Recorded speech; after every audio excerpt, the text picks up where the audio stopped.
All right. So, Jay Baba, welcome to another session with Arsenio Rodriguez, who's going to read from his diaries this time. This is what, August 18th, 2025. This is not, that's this date today, but his dates are going way back. Yeah, I Oh, don't know when this is, but probably in the 80s, but I can't remember where. It's in the 70s or 80s. And this one in particular is called The Family. And it goes as follows. At the footsteps of the hill, there is a blue caravan that takes us to his garden. Okay, that means that it must be once the Pilgrim Center was established, which do you know when that happened, Ronnie? I can't remember now.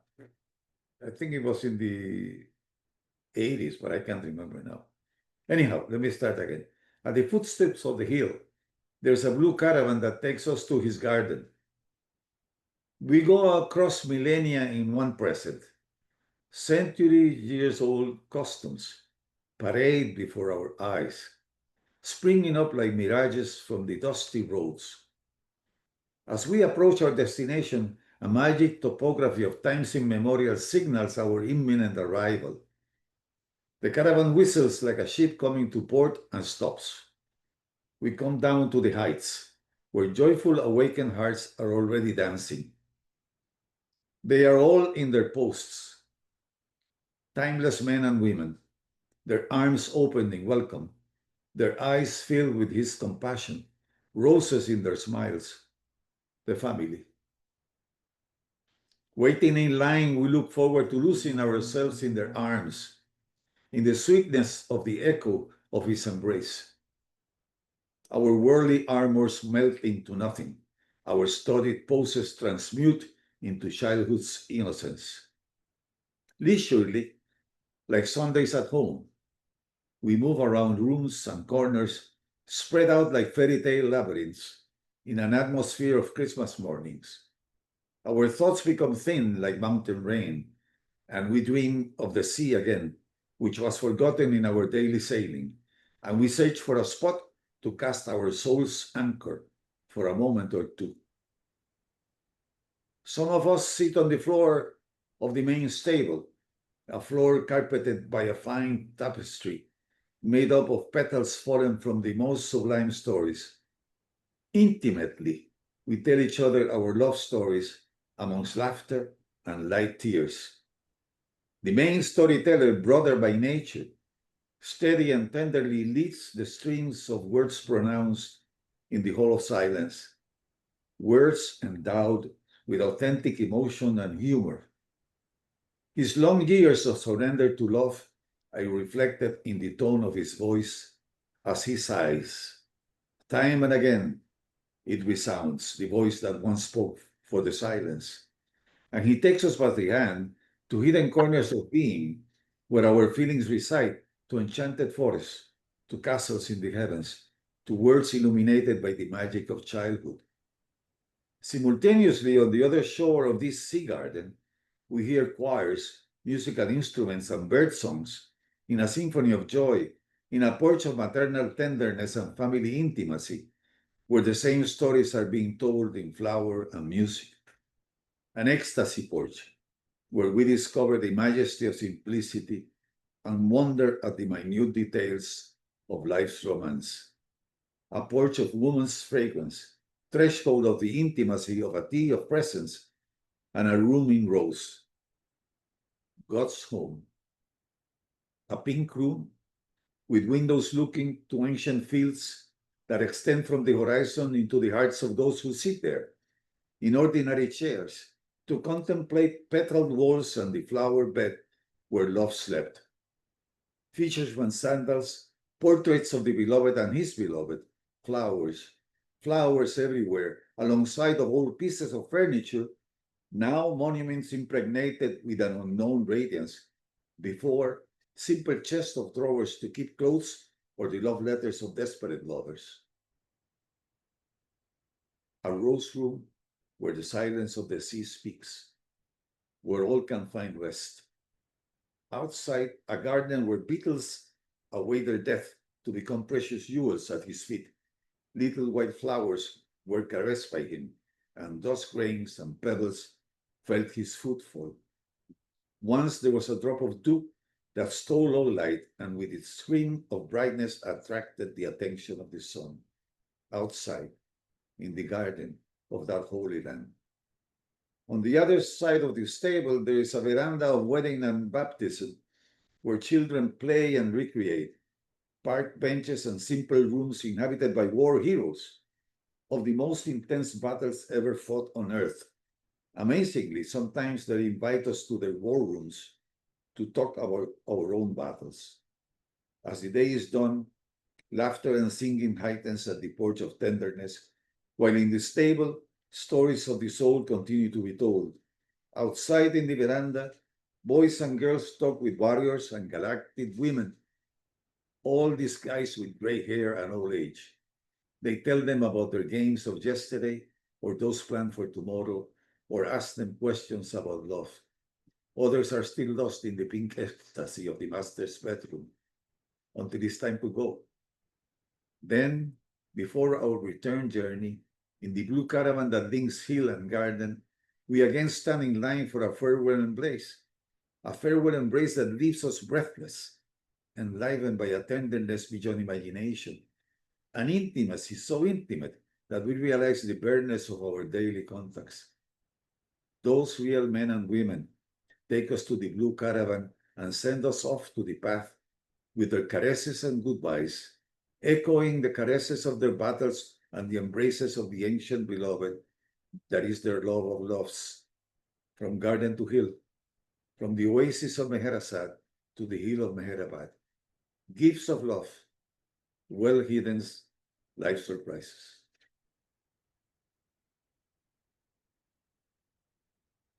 I don't know if it brings some memories to some of you. It does. Sure But does. Yeah. that was, I'm a little, I was a little man from a very remote island who grew in a very circumscribed circumstances. Not anybody that ever expected to be in that far out place, which is like, for me, the way my mind felt it is that I was all of a sudden invading the lands of the Magi and Gandalf, and I was lost in. I don't know why I was there. I still don't. I don't know what in the world created the circumstances that I was attracted to be not in Bombay, not in Delhi, in Ahmednagar, in Arangaon, in Pimpalgaon. What brought me there, I don't know. That if that's not a miracle, I don't know what a miracle is. But certainly, it was for me something that blew my mind. It was not part of my. As I told you, I think before, I was not a seeker. I was not a religious person. I was just a simple, ordinary young man, uh, probably feeling very important of myself and confused, but nothing that it was not that you see you've heard that say if you seek you shall find. I wasn't seeking. How did I find that I was not seeking like this consciously? I was seeking other things, not good things. So all of a sudden, I bumped into this. And for me, this was amazing. So I read you another one. This is the first one, probably. I don't know. It's called Memoirs of a Pilgrim. And I wrote this because it touched my heart. The sound of morning bells invites to climb a slope that leads to a cold marble stone that quiets thought. You get there, traveling to dusty roads inhabited by ancient peoples with exotic languages and complaints, so old that they have forgotten them. Light forming shade patterns on matted straw walls, garlands of flowers laid in devotion in a manger disguised as a tomb. A daily communion spiced with song and sugar, birds and barefooted shepherds from the lands of the Magi. Afterwards, you travel to an enchanted garden where roses bloom in pink rooms and their fragrance fills in heart people, where each pebble is a poem, each nook and corner a living relic of a love so inebriating and sober that one longs to live like one has never lived. There is a tea party where welcome embraces are so tender that one loses the shyness to speak about love and we become children again. An old lady doctor motorized with fairy godmother's eyes and caresses of legend. A sister of all, with a chime bell voice and comedian gestures, possessed with a love so sincere and solemn that our armors fade. A woman of royal presence, svelte, martial, bodyguard of the most sublime, sits in a porch remembering stories of a love that still lives in her fiery eyes, sentinel of the garden that keeps the fragrance of the beloved's fruitful. Another woman with stars in her eyes shows compassion for tired travelers and their pains of love. Their embraces are sought like priceless treasures. A man with thick eyeglasses who sits on the floor and tells love stories and warmly embraces us as we come and go. An old professor of fragile constitution, tempered in steel, scribe of the stories of love that bloom like magic in these lands. An old man possessed with love madness, who loves to talk in predictions and welcomes and throws us out of the garden. A porch of aunties of yesterday, a room in roses, a simple radiance of subtleties, mother of poetry. At the end of the day, a pensive return, rolling again through dusty and bumpy roads. Returning to the monastery without austerities, with arches that shelter interior gardens of birds, a laziness in search of the spirit, a kind, gentle way of holding to love while initiating the march on the turbulent path. Above us, a hill where mystery sleeps, a magnet of foreheads, where one forgets even forgetfulness. It all passed so fast. However, the sojourn there lasted forever. That timeless world of dusty roads exposed us to a love so simple and natural that we remembered our origins and forgot our daily hassles. Morning bells are ringing again, inviting us to sweep an old tavern opened by a small old lady with sunlight in her eyes before dawn. Every day, up in that hill, they adorn the universe, flowers in hand, songs in chest, while lazy pilgrims, possessed by an irresistible attraction, cross the threshold of simplicity and mystery to receive unbeknown gifts. Yes, the bells ring again, inviting to the supreme sacrifice of a bent back, a simple gesture of humility in recognition of a greatness that overshadows our pretensions and give us hope up there, near Arangal, at the hill of Upper Meherabad. Arsenio, I know you've told us your story of how you came, but I've forgotten. I'm sorry. Could you tell us how you did come to Mehrabad Zad? Is it too well? You decide. Is it too long? I don't know, but It's they're a brief. too long depending where I start. I really still don't know. I really still don't know. But yes, I'll tell you. Uh, uh, I was born in Puerto Rico, as I told you many times, and uh, I was because of being born in Puerto Rico in the Catholic family. My mother was very devout, not totally close to other things, but very, very, very focused on Catholicism. I went to Catholic school. My father, he was not. My father was, I think, he used to read a lot of Rosicrucian stuff. But I never mind. I barely met him because he died when I was still he went into big illness when I was still a teenager. So I really never developed a relationship with him. But I remember reading some of the books that he read. But anyhow, gradually I became disenchanted with the Catholic Church, particularly because of the punishment, hell and heaven, and judgment thing. And the the teachers in this school that I used to go, they were both American Catholic priests, which were more liberal, and Spanish from Spain priests that were, oh my God, those were terrible. But anyhow, so I was 13 years of age. I'm making this story very short. I'm making 13 years of age, and and I had a friend, neighbor, whose family they were atheists. Uh, you know, their parents were intellectuals, and he kept on passing on to me books by Sartre and Bertrand Russell, questioning all of these things about God and all those things. I know some of the things that were said there were kind of very logical to me. So I would brief up my questionnaire, and when I go to see the priest in my school, I would ask these questions. Like, for example, I said, what happened to the Chinese and the Indians and all of those people that lived before Jesus? Oh, you know, they didn't make it. You know, it was not for them.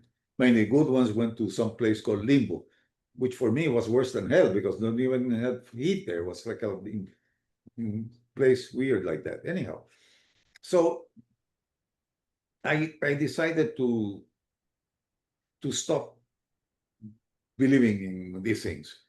But it was hard for me because in the meantime, and I missed to tell you that as I was growing up, I always felt some sort of uh, invisible friend. You know, kids have invisible friends. And this one was particularly, I had to walk to school for 2 miles. And I, when I was in the Caribbean, and the breeze was passing through my hand as I moved my hands to go to school. And I imagined, I don't know why, that this was some friend that was giving me his hand. And I imagined that friend so well. I was a friend that would talk to me, and it was very loving. So I thought after they started teaching me these things at the school that it must have been Jesus. But then, as the religion started to become very dogmatic, I didn't know how Jesus, which was so loving to me, could be so part of that structure that was so strict. Anyhow, so one day when I was 13 years old, I borrowed a book from my mother, which is from a Christian mystic of the Middle Ages, I think, whose name was Thomas A Kempis. And it's a little, very beautiful book, which was called Meditations. Uh, I think it was Meditations on Christ or something like that. And I went to a park in the neighborhood that I lived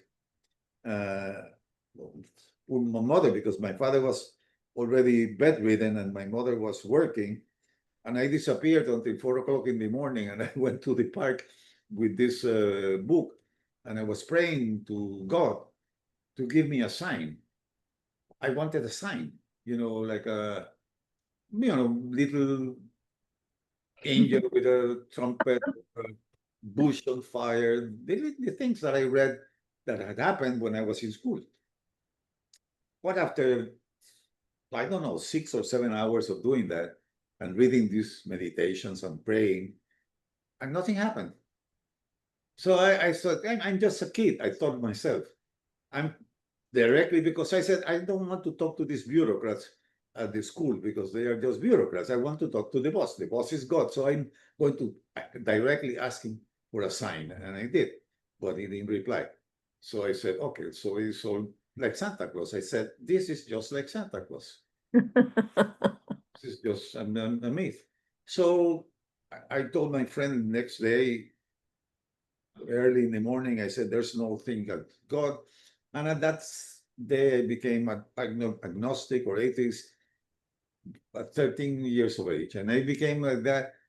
And I was like that until I was 27. So most of my life, young life, I was a total atheist scientist. I studied science, so everything was intellectually sorted out. I believe in all of these things.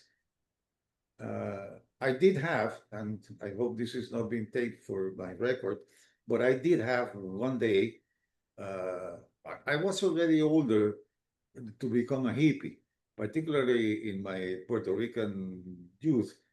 I was already 27, or 26 or 27 when I first smoked a joint.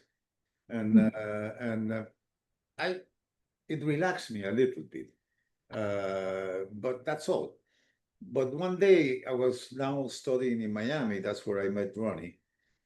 I was studying in Miami, and I went back to for Christmas, and I asked the friend that had given me the joint because it was Christmas after all. I said, hey, I want to have some fun. So I said, and he said, no, there's a big panic. There's no marijuana. But I have something here that is the same, he said to me.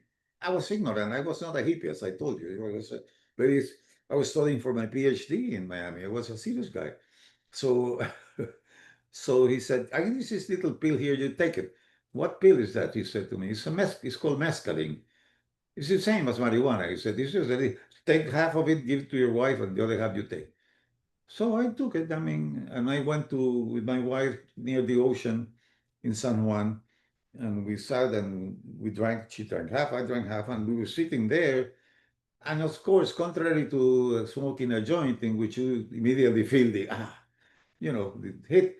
I was, nothing happened. 1 hour passed by, nothing happened at all. I said, this guy stole, I think, $10 he charged me for that little damn pill.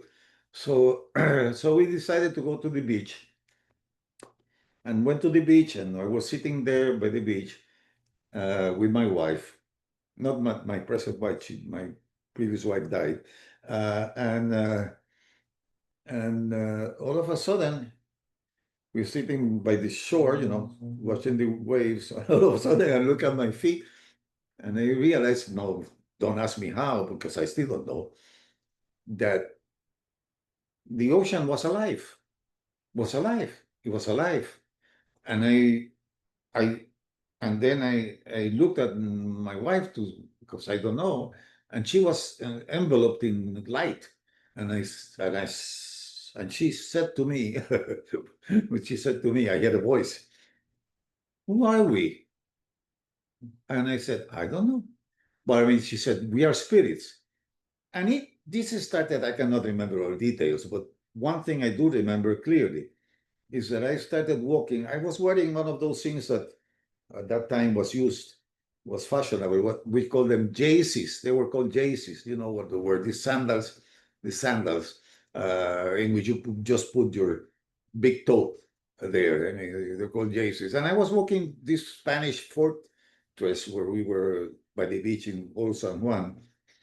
And it looked, I don't know why, the image that came back to me, I don't know why, but I also suddenly tell my wife who was walking, we were walking for 4 hours there. I told her, this is why Jesus uh, was looking at things like this. This is why he spoke like that. He was always looking at things like that because everything was the same. Everything was connected. Everything was a field. There was nothing separate. I mean, it was like a light everywhere, light everywhere. And I also remember thing which is that I began unfolding.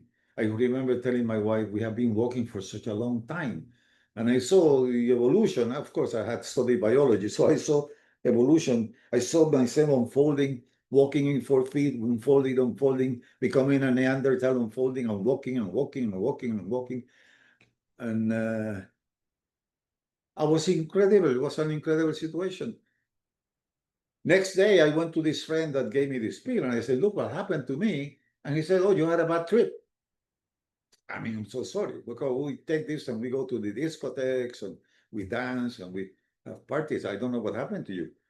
So that prompted me to start reading books that I had not read until that time.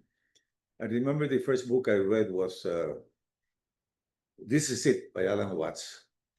And then I also read The Doors of Perceptions, Doors to Perception. And I Can I, started. Arsenio, can I just say, when you said this is it, I remember having an out of body experience while riding a bicycle. And I thought, wow, that was really something. But I didn't know what to make of it. And then I went to this little bookshop at the bus station, and I was just walking along. It was a very tiny little bookshop just for people that were traveling and stuff. And I saw This Is It.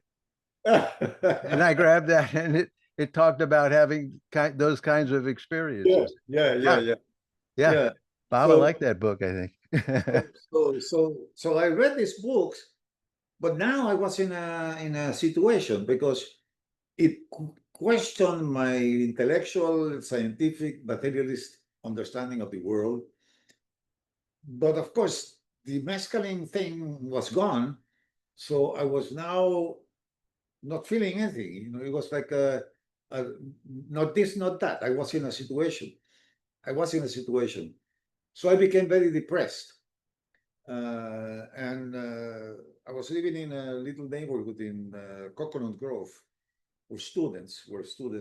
Not Coconut Grove at that time was a, a poor place, not like now these days in Miami. So I was living there, and I went to I wanted something to. I was depressed. I tell you what happened. I came back from the I think our next vacation. I went back to the lab where I was studying, was doing my research for my thesis, and I became totally strange by the situation. I said, I don't belong here. I want to drop out. I don't belong here. And I went home, and when I went home, I opened the door. It was a screen door, a little tiny cottage that we had, and my wife was weeping on the sofa. And I said, "What happened?" I mean, I went to the supermarket to get some food for the cats. We have two cats, and I realized that I didn't belong there. And so we were very depressed. And we started smoking marijuana, which we could get in Miami. And I had a very good neighbor who was studying medicine, and he always had. So I went to him and I said, "Can you lend me some? I have no money until the end. I was on a scholarship. So lend me some." And he went to get it in his room. It was a studio, it was one of those one bedrooms houses. And in the meantime, there was a photograph of Meher Baba, poster of Meher Baba, the New Light posters. Baba is with his hand holding his chin like this. And there was a line below that said, uh, I remember that there was another song, but it said, "The new life that I bring will live by itself eternally, even if there's no one to live it." And I said, "Oh, wow, cool. What is this? What does it mean?" I mean, I didn't know what did it mean.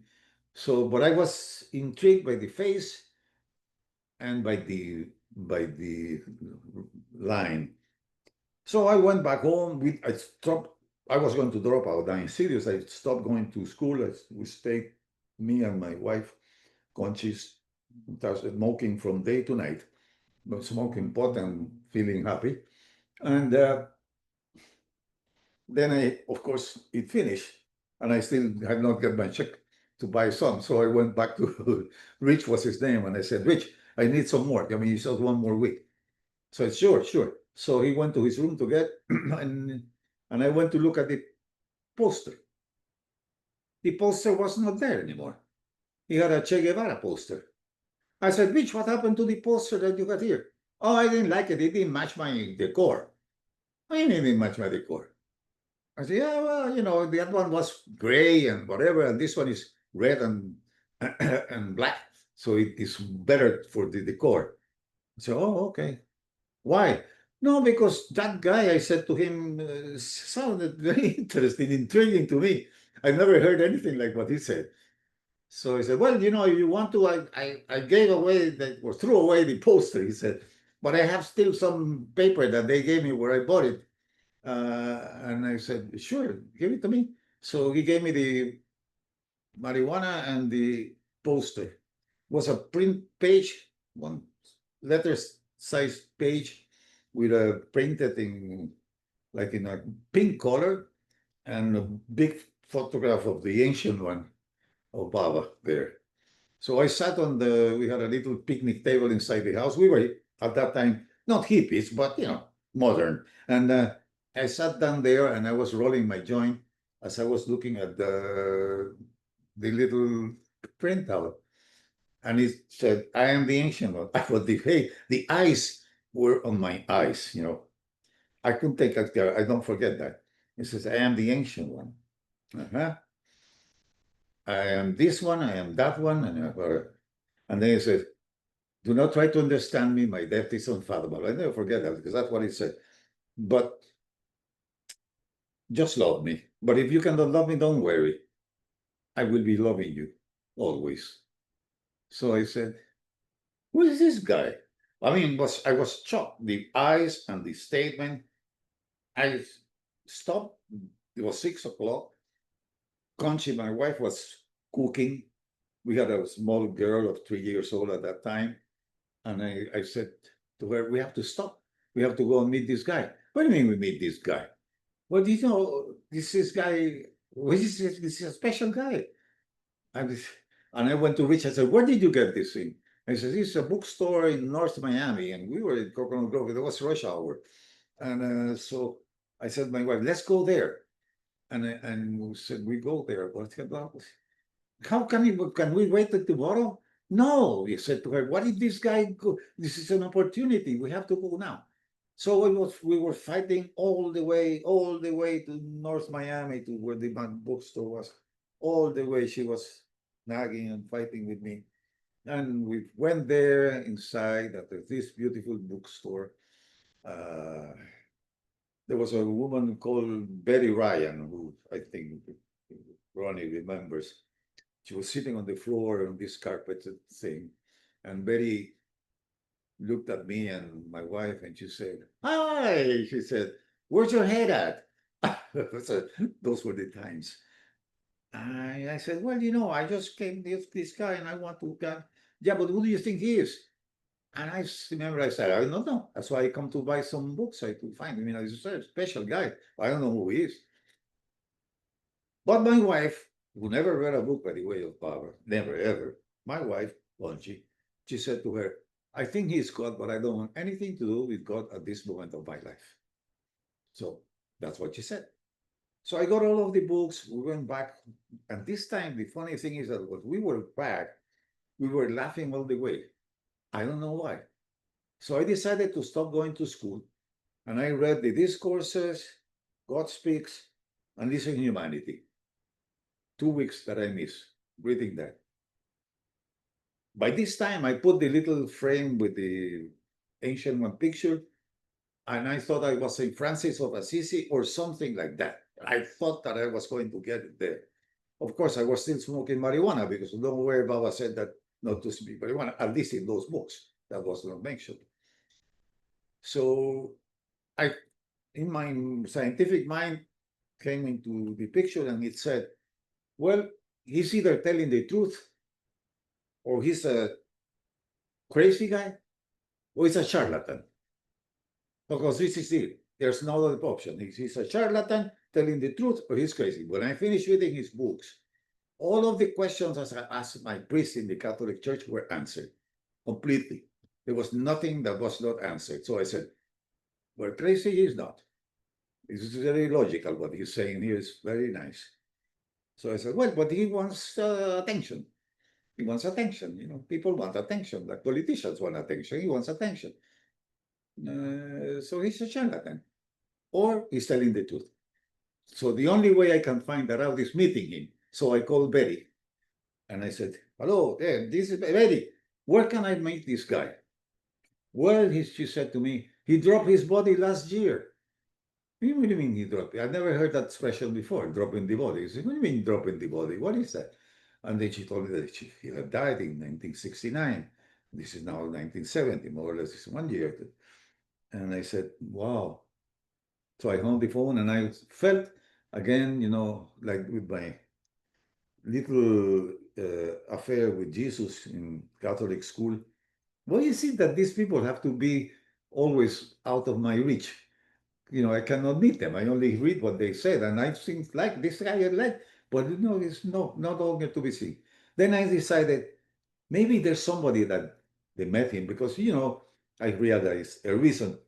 Charlatans are always surrounded by charlatans. That's the rule of the life. So I called her again and I said, is there anywhere nearby? And I said, not just one that saw him once or twice. I want people that were with him for many years. Is there any place that I can meet those people? And he said, well, there's a center and there are two ladies there, Kitty and Elizabeth. They've been for 30 or more years with him. And so I said, can you go there? Yes. So I made a reservation and I went there. Ah, so I walked in there. Jane Haynes is sitting on the gateway, which was at that time in the old gateway, not the new one, the old gateway. Uh, and Jane was sitting on a desk. I walked in. My daughter was 3 years old, and she was very shy because she had very strange parents. I mean, like me, particularly. So she was very shy, particularly of people that were Americans, because on top of that, I never mentioned that to you. I was also a pro-independence radical for Puerto Rico's independence. It was like a revolutionary. Besides being a scientist and a Marxist and all of that, I was all of that. So my poor daughter was scared because sometimes she would be in the supermarket in Miami and she was hanging to my wife, and an old lady would come and say to her, "Oh, what a beautiful little girl," like that. And she would run if she was walking around. She would run, crying and grab to the mother. So now we are standing there waiting for Jane to finish some business on her desk, and she looks up, at my daughter. Her name is Mary Mary. She looks up at her, and she says to her, "Oh, my dear, you're not going to come and say hello to me? You're not going to come and say hello to me?" And Marima, my daughter, 3 year old, never seen this woman before, she just ran into her arms and they embraced and they embraced and they both started sobbing, both of them. And my wife started to sob. And I said, I'm not going to stay here. So I opened the screen door and I started to walk towards the center. And as I was walking towards the center, and I swear to you, this is the way it is. I'm walking towards the center in my mind, which is now not the normal mind of a person, but it was populated with birds singing inside, trees, all sorts of things. I was part of the forest. I hear or I sense this voice, this beautiful voice. It's the only time I've conversed with that voice that says to me, "Do you remember the night in the park? This is your sign." And I said, "Oh," and I sat down, and there was a trunk, tree trunk there, and I sat down on the tree trunk. I was moved, I was in tears, and I said, "Okay," I said, "you're my master. What do you want from me?" And the voice replied, I had a conversation, the only one I ever had. And he said, "I only want you to be who you really are." And I said, "But who am I?" And he said, and I swear, he said, "That's for me to know and for you to find out." and I and that day I became a Baba lover, official Baba lover. And I've done all sorts of bad things, bad things, trick things, everything. I've never been able to get away from him. I've tried everything. I've never been able to get away from him. So, and I mean, it's just a conversation.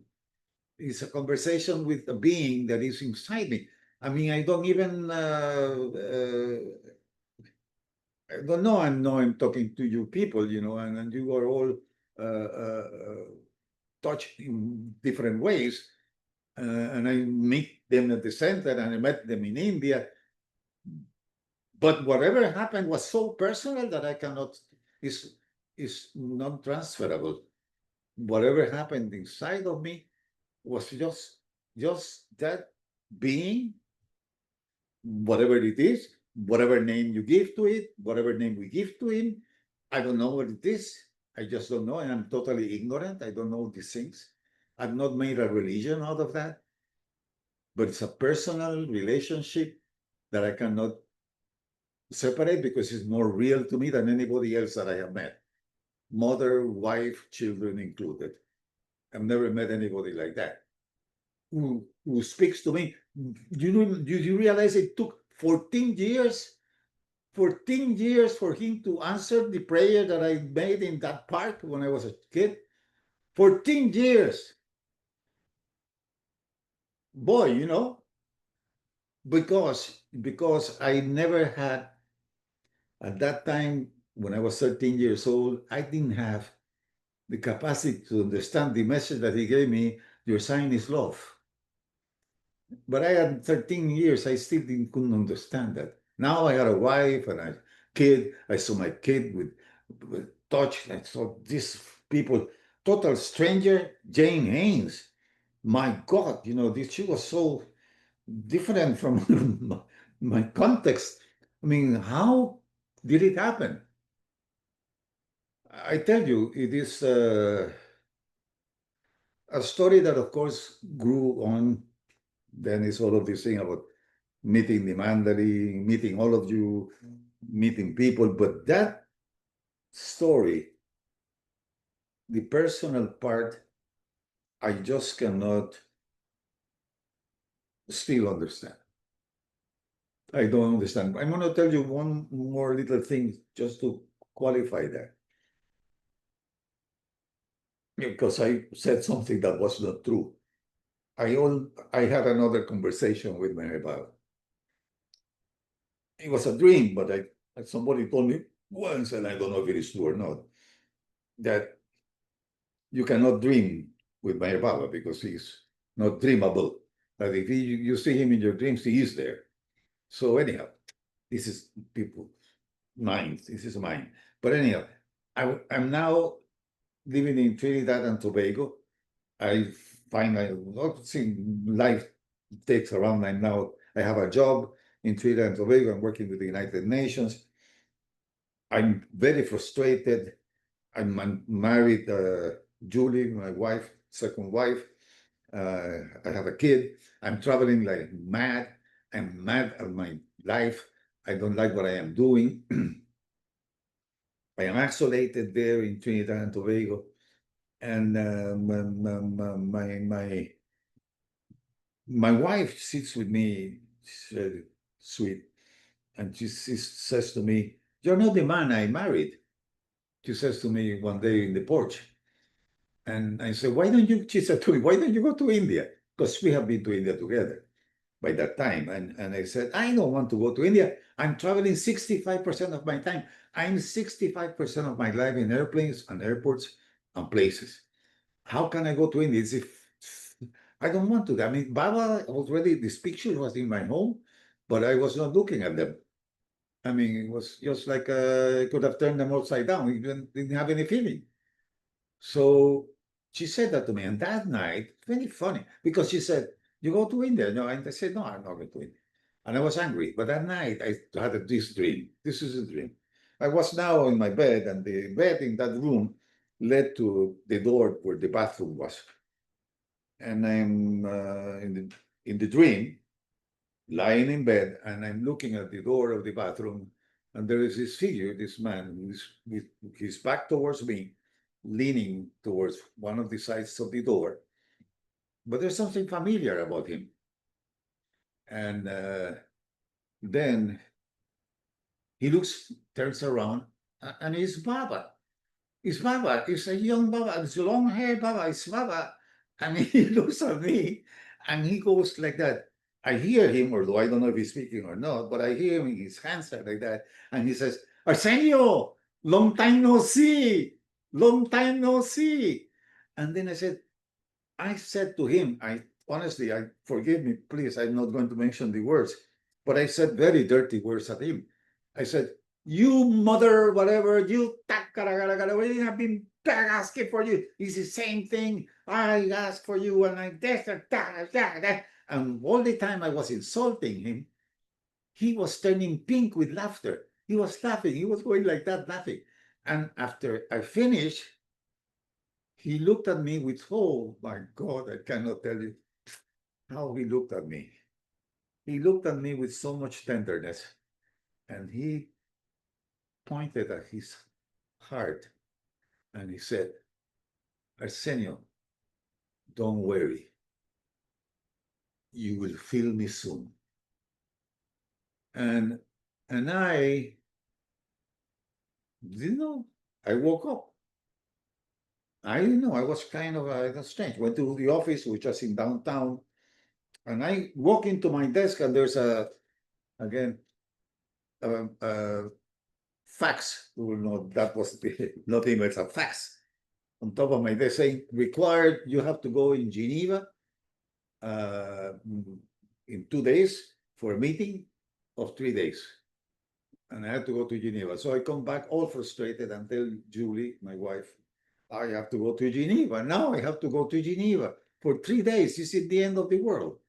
And she said to me, because she used to work for Eastern Airlines. She said to me, listen, with that ticket that they are paying to you to go to Geneva, stop in San Juan, which I have to anyhow, talk to my friends, she used to work for Eastern Airlines, and they will reissue your ticket so that you can go to India for free. You can go to India for free because it's a big ticket for 3 days. You can go to India, stay there a week. Do that for yourself and for me. So I did it. And I go to India. And oh my God. This is in 1977. I've never in my life, walking up to the hill, to the tomb, my feet were like made of lead because I didn't want to be there. I realized I was resisting it. But when I got inside, that was like, it was an incredible, I've never had a week like that in India. I felt everything was Baba, everything. So I remember telling somebody, I don't know, no, why am I in India now? He did not only invite me, he paid for my ticket. He went to my dreams. I insulted him, and he paid for my ticket to come here. Now, who else can love like that? I don't know. This is all madness. I cannot tell this to anybody, you people, because you're also a little bit mad. But I cannot tell this to normal people in the world who would not believe things like this. I mean, Ronnie would believe it because he's having out the body experiences in bicycles, so he's already crazy. But most of the people are not like that. So how do you deal with that? So Meher Baba is a surprise for somebody who lives in this world and is bound by these thoughts and these thoughts that you know everything. Because I did know everything. I still do know most of everything, but not him. Except when it comes to Meher Baba, I say, okay, I, I surrender. I don't know how it is. I certainly would never be able to say because I still want to escape. I've tried to many times, but he doesn't want to let go. So it is a very strange relationship. It's the most forgiving relationship I've ever had in my life. Nobody else would have, a woman would have divorced me many times, but uh, but uh, but I don't know. I don't know how to explain that to you. I hope that gives you my story. But this is this is just why how I came to Meher Baba, and I think it's a very personal thing. I think each one of you probably has the same thing inside, and this is what matters. And then, of course, I befriended people like you, and been to India and met people that I think that I have met in another lifetime. I think this is all part of my imagination. Everything is part of my imagination, not Baba. That one, I tell you, that was too direct. Nobody waits 14 years to close a point. Nobody. And with in such a significant manner. Nobody. Nobody. This is has to be this is this incredible. Thank you for asking me, because I now became aware of what I what a fortunate, what a lucky human being I am. But Yeah. yes, Wow. Ferris Day writes, why on earth would you want to escape, Arsenio? Where will you go? I know there's no place to go. But the ego is such that you turn this ego, desire, self-importance, all of those things that you think that make you. It's not something that you can control. It's it's the part of the programming. I know that if you can always use the words that are said by Meher Baba and other people uh, about sanskaras and impressions and all. I don't know anything about that. I read them, I understand them, just like when I was studying science, I understood the galaxies and how they rotate and da, da, da, da, da. It's all, but the feeling, the touch you, the love, that is absolutely straight to the heart. That is something that cannot be disputed, talked about. Even this talking that I am doing to you cannot convey to you what I felt in those moments when I felt him, it, her. I don't know, it doesn't have a gender either. It's me. I still don't understand why. Why is, this? I know that life is beautiful, although many times I'm in great pain, not only physical pain, but mental pain and emotional pain and things like that. But life is beautiful. But it's beautiful because it's, it's an incredible thing. But to know that you have been exposed to something like that, I never knew that this was going to happen to me. It's amazing. I'm happy that you asked the question, because I'm happy. I did too. I answered to myself now. I needed it. And when you get old, like I'm getting old now, we are all getting old, but I particularly am getting old. And I know that I have not much time on this body. And I feel all of these things come to me. Sometimes they jump into my bed, all of these memories, things that I have done, and people that I've met, and things like that. And I wonder, and it's not that easy. It's not something that you can just erase. If it would be that easy, you would not need the avatar and the master to get rid of it. It is stuck there. It is what you think you are. Otherwise, I would not be talking to you. I would be thinking. But this is like I'm still bound by this ego and personality. And I'm so happy that Baba is there Yeah. somewhere inside. Will In you sing for us, Arsenio? What's that? Will you sing for us? If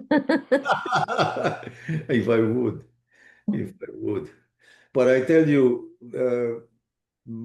my thanks again, Betty, for giving me this opportunity to say these things. I don't say them to many people because I don't even know what they mean. It's not something that is too rational. I don't know. But I know it is, it's like that. It's like, now I tell you one little quick story before you go. I have 5 minutes. Can I? Yeah. No, we're not going today. We have a whole hour, actually. So let me tell you, just Okay. just to just to make a point.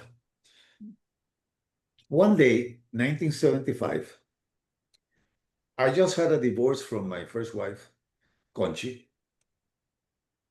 I was in 1975, that is 50 years ago. So I was in my 30s. I was still young and, available, very Latin. So I was now sitting in the veranda. Those were the times that people were sitting there until 6 o'clock. I was running in a bicycle. I was staying at Vilus, and I was running in my bicycle there every day. And I'm sitting in the veranda. Maybe I told this story to you or not, but it's a funny story for me. And I am sitting there, Eruchi sitting in the middle. There are five of us there. Eruchi sitting in the middle. There's another person on his left-hand side. I'm on the right side. His arms are around us, and there are two people sitting in front, plus a girl. A girl that actually I was riding the bicycle to her to accompany her to Vilu. She came in the bicycle with me. A young woman, she was in her early 20s from upstate New York. I can't remember her name. And she was there, and we were talking about Buderich, asking questions with Buderich, mostly the other people. And at that point in time, this woman, I can't remember her name, she stood up to get some water in the one fountain in the veranda. And she had very tight jeans. I'm sorry, but she had very tight jeans. And my eyes just went like that. I didn't turn my neck.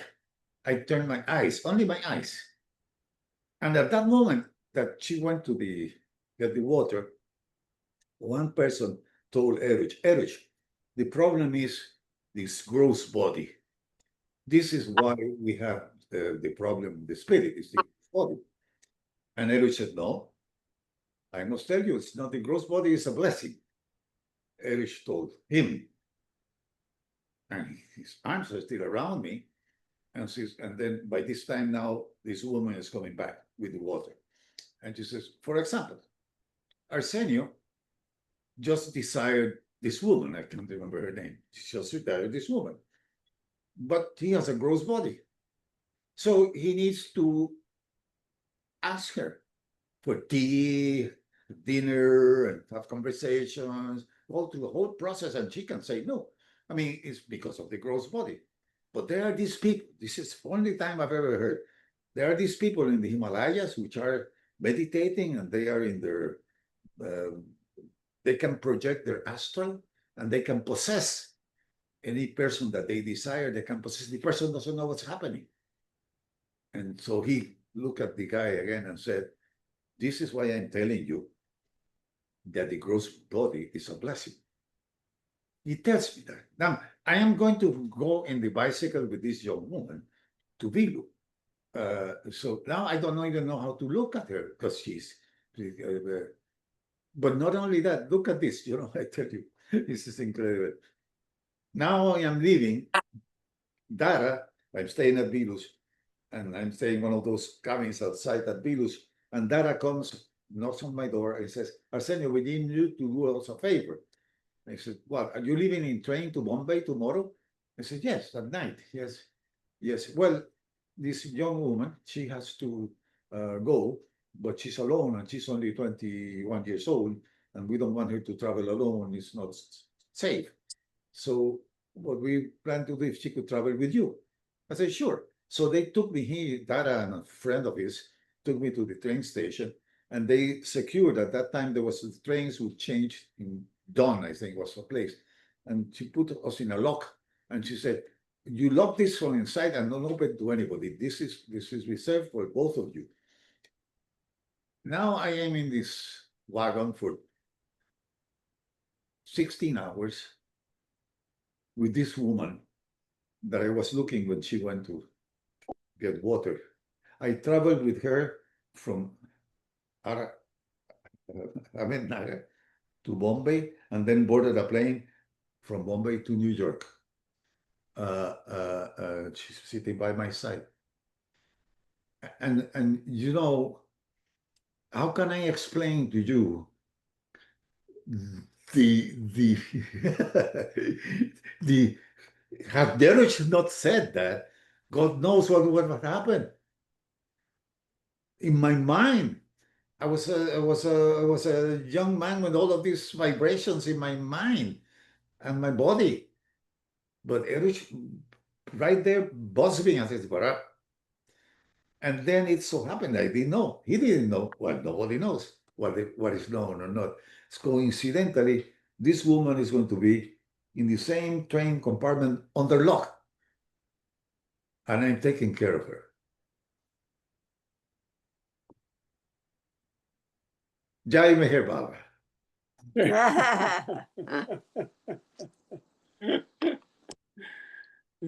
I have a question, Arsenio. I met you in India when Lolita was with you. Yes. I liked Lolita very much. Yeah. Can you tell her story? I mean, why did she go over? Was she just curious? I'm happy that you asked because if you really, I'm happy that you asked because I missed one point in my story about how I came to Baba, but it's not related to me. But the thing is that 1969, in January 1969, this is something that I found out later. In 1969, in January, I still was not aware that there's somebody called Meher Baba or anything like that. I was preparing, I was living in a condominium with my previous wife, and we had my girl.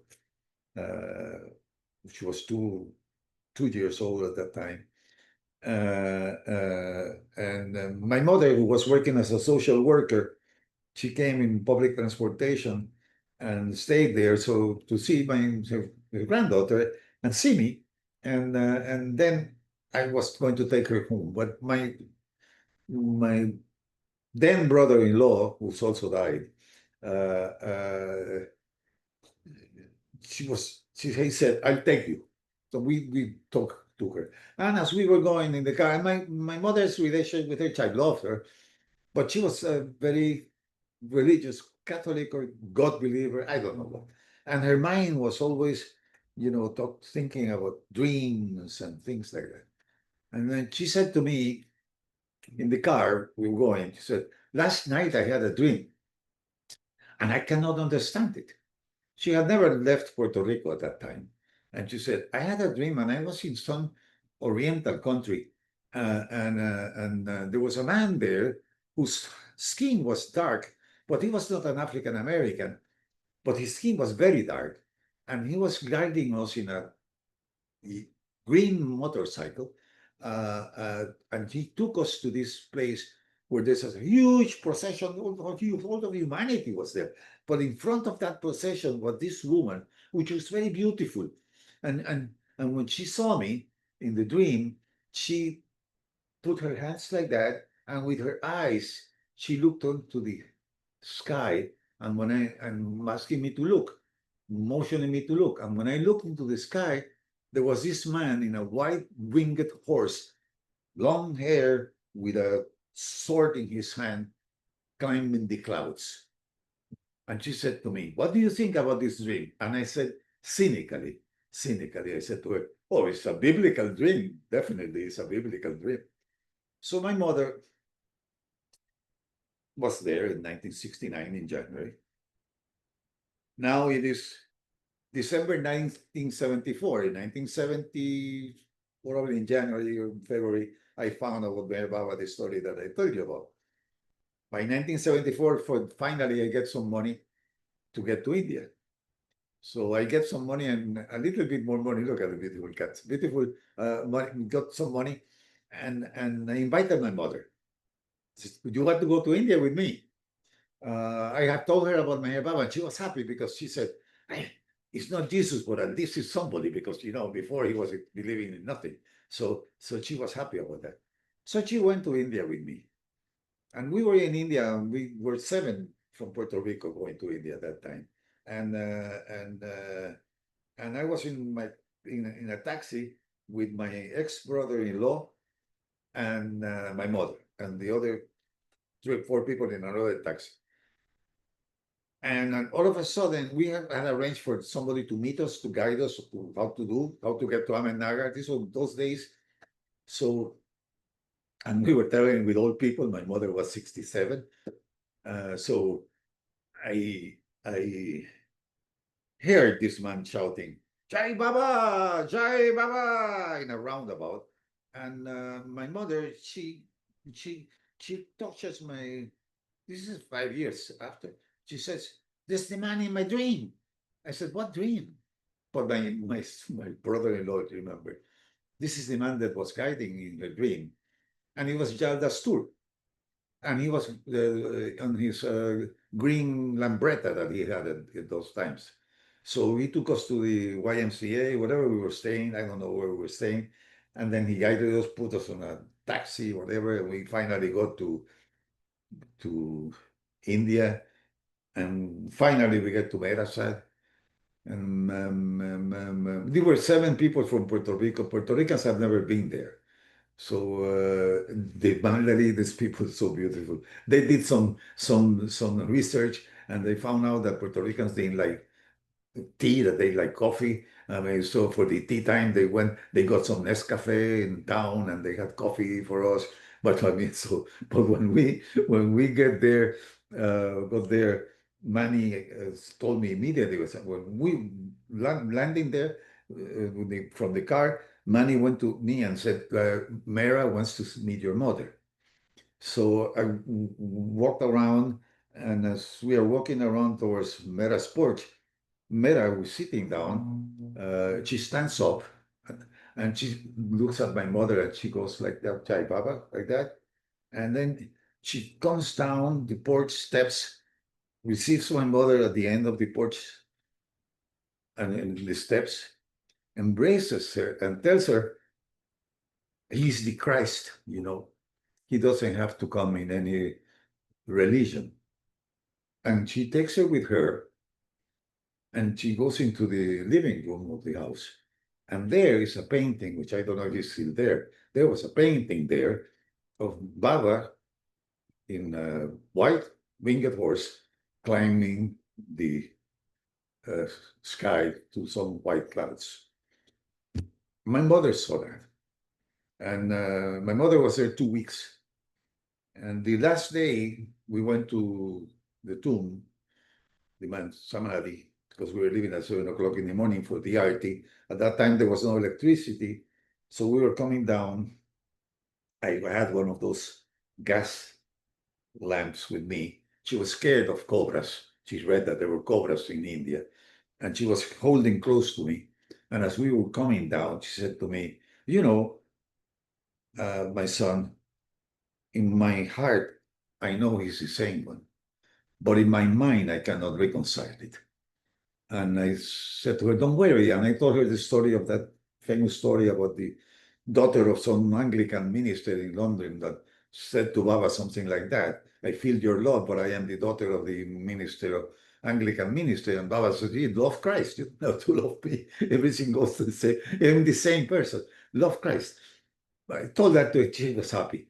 And that's the day that she was loading her, building her making her suitcase, and she saw a face, and she said, "What is that, a face here?" And she called Amrit, and Amrit was first, and then it was a face of Meher Baba, and etched on the sole of the shoe. And then she said, "Let's look at the other one." In the other shoe, there was a face of Jesus. It was like a El Greco almost. You could see the crown of thorns in the forehead.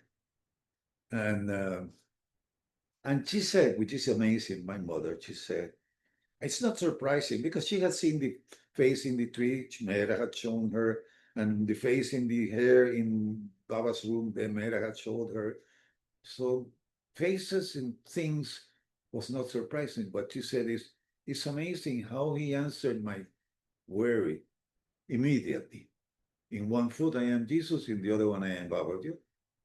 So my mother, as I came to visit her afterwards in Puerto Rico, she always had in her house photographs of Baba, and of course drawings of the Sacred Heart of Jesus. And I used to joke with her. I say, "You are betting on all tables. You know that's not fair. You're betting on every possibility." But she had a beautiful correspondence with Mera. So she went 3 times. And the other thing, that's why I'm saying she is the reason. When first time that we were there in 74, we were sitting outside the bench overlooking towards the Samadhi in outside Mandali Hall in Mehrabad. And we were sitting there, and out of the room comes Sidhu with Mohammed. And Mohammed, who at that time was kind of one of those strange moods he had. So he had not, people were not supposed to be reaching him or something. So I mean, I never met him, so this is the first time. So he comes out, you know, as he was walking, and there was a space beside my mother, and he goes and he sits beside my mother and looks at her straight in the eye and grabs her hand, and he says, "Da da da da da da da da." And my mother says, "What did he say?" I don't know. But Sidhu, he's saying that Dada, which is the way he calls Baba, is very happy that you're here. Dada is very happy that you're here. So I said, my mother brought me to Baba. I thought I had brought her to Baba, but she did. She did. So I don't know these things. I don't know. How do you know those things? But I remember that she, beautiful lady, she had these experiences with Jesus and all the time, and with Baba was. So she suffered a lot in her life, a lot of pain and accidents and stuff like that. So, I mean, my mother, Jai Baba.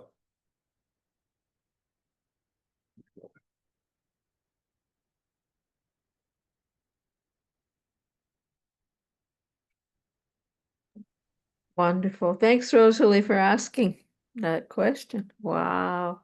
Mm. Ah,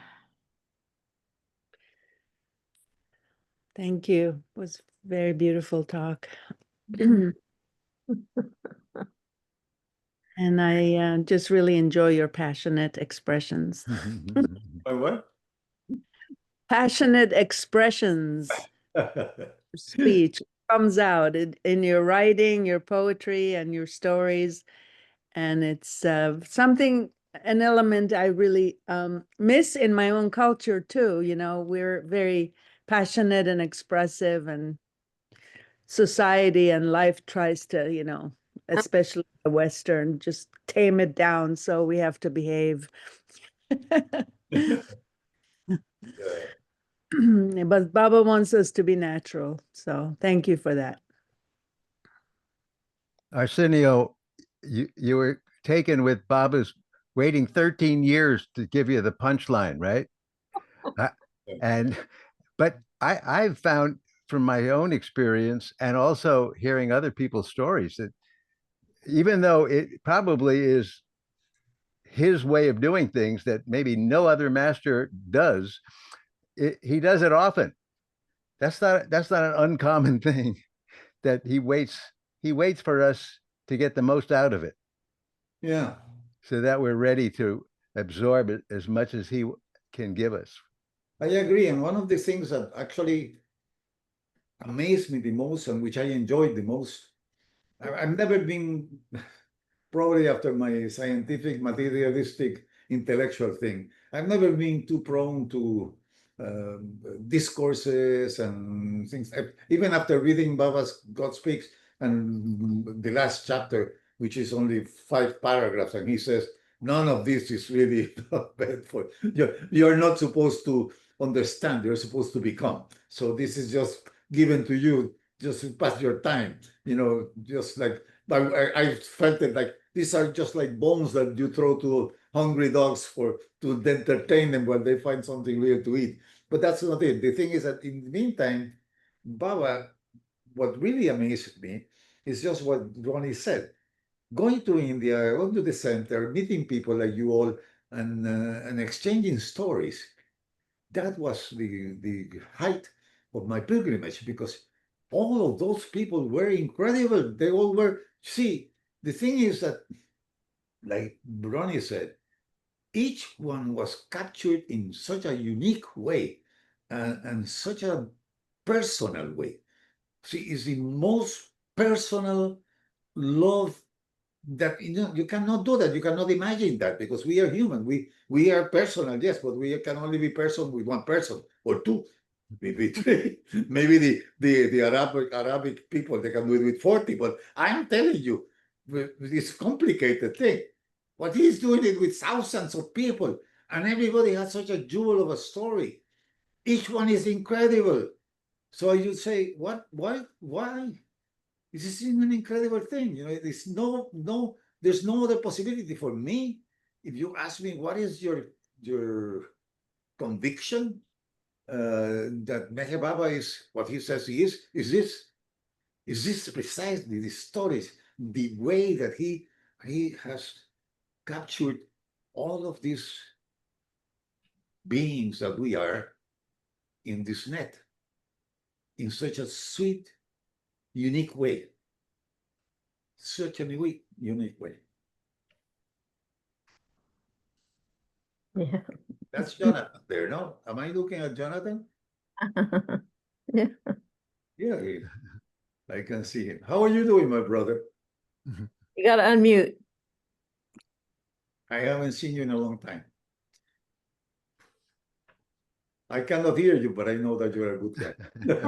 I was muted. I was resonating with a lot you said because I came to Baba through my mother. She introduced me to Elizabeth, and she never fully got to connect with Baba because she was very devoted to Jesus.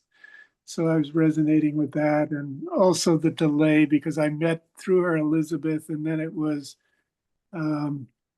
I don't know, maybe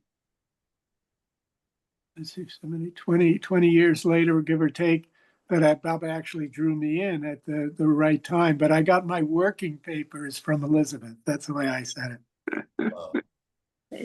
Say that, what you got to. No, Yeah. that's Yeah, a just story. briefly. Just Well, it was briefly. just that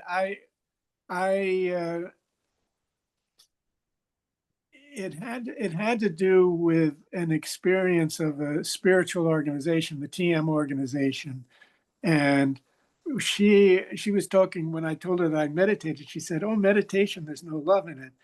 And in retrospect, from my mother was a birthright Quaker. So when I was 5, which coincided in 49 with the preparation when Baba asked people to observe silence for a month leading up to the new life, I started going to Quaker meeting that year with my mother, and I just tuned into the silence as a 5-year-old. I just loved it. My brother told me later, oh, people would get up and say, I never heard any of that. But anyway, so I was into TM in order to expand my capacity to love.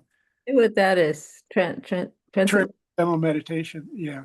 And so when Elizabeth said that, given who she was, I wanted to, I just had an innate respect for her and I wanted to know why she. So anyway, we had this long conversation for several hours. My mother was present, but she didn't talk so much about her contacts with Baba, with the mus and the advanced souls.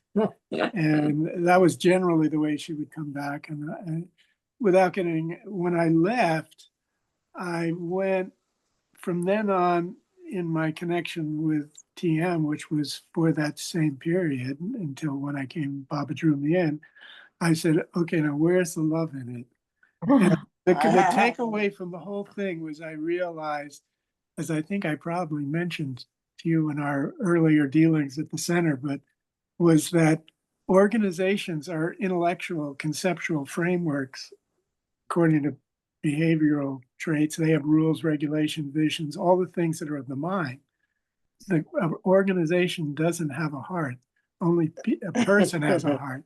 So if you go to an organization and somebody in an organization and you relate to that person as the organization, you're going to get rules, regulations.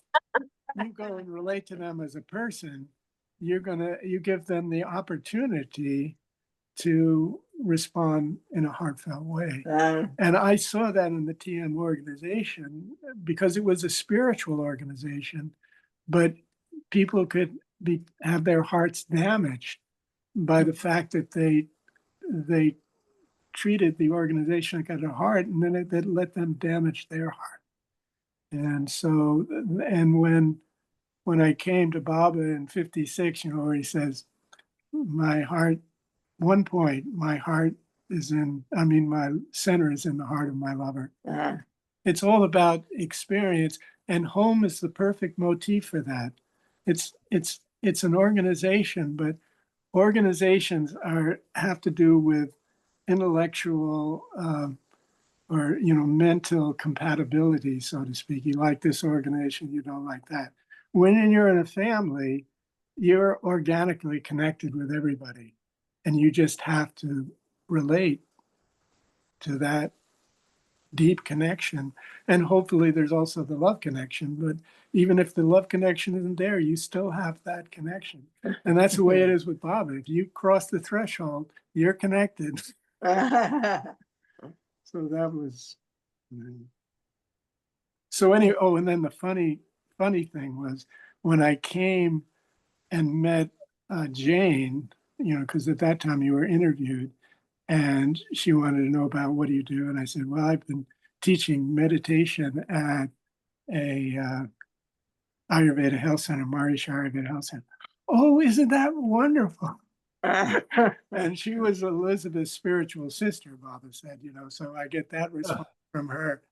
And she wanted me to, the day before she had run into Edgerton Burroughs, who was head of the Burroughs and Chapin, who normally they didn't talk at all. And he comes 3 times, he asked her, do you know somebody that'll teach meditation? So she asked me if I would teach Edgerton Burroughs TM meditation. So that's kind of full circle, Oh. I've got a story about delay. Oopsie, were you going to say something, Arsenio? No. Of what about the delayed a message? And when I was deeply, deeply asking God to show me, I was desperate. I would say I was desperate. Uh, uh, and I would meditate every morning and just ask, please show me the way, show me the way. And a message I got was, remember when you were 6? And I didn't, I didn't quite know what that was, but I, I did remember that I had this spiritual experience when I was young. I didn't know how old. I was outside laying on the lawn with my cat, my cat on my chest, and looking up at the sky, and I was just bliss. I was totally happy to stay there forever with the cat looking at the sky. But my mother, it was dark, and she called. She said, "Come in the house. You go to bed." I thought, oh gosh, it was like, I know I have to do this. I have to. It was like I was somewhere. I have to do this. I guess I was out of my body. I have to. How I old were you, Betty? Well, I don't know. I must have been. It must have been that. It must have been that was what I was hearing. It was that. No, but how old were you? I don't know. I don't know. But Ah, but the voice had told me, remember when you were 6. And that's the only thing I can think of that was so memorable. I just thought, oh my goodness, it was so hard to get back into my body and yeah. cat. He knows they're talking about cats. Oh, my cat was still laying there. We were just laying there looking at the sky, the night sky, and my cat was just laying there on my chest, and we were like, we could have been there all night. It was just perfect. It was wonderful. But but I had to go back in. So and I've thought about that, and I thought, well, when I was 6, it it had to have been a summer night because it was warm enough. I was just laying out there, with no blanket or anything. And uh and I turned 7 in November. But when I was 6, it was somewhere in a warm time. It could have been that in 52. It could have been Baba's accident time. That's I don't know for sure, but I I know it was special because he told me to remember it. So so that's my story of that. I think yeah, because I turned 7 in November, so it had to have been earlier in the year for could have been. That's all I know. I have to leave you guys because I have to do something. But I thank you for the opportunity of This has been sharing. wonderful. This has been so special. Okay. Hey, Okay. Bob. Come back if you remember more. Arsenio, thank you. No, Hey, Baba. you are prompting my memory. That's so good. Thank you. Yeah. These days, I don't even remember why I go to the refrigerator. We're all aging together. Yeah. Oh, thank you so much. Hey, Bob. Yeah, it's been wonderful. All right, then. I guess I'll end it, and in half an hour, there's Artie. Okay. So Yeah. we're, The people in Mayor Kieran and yeah. Or we could, yeah, I guess I don't have to end it. Oh, it's Patty. Hi. Let's see. I should stop the recording. I should. Here, Right. unmute yourself.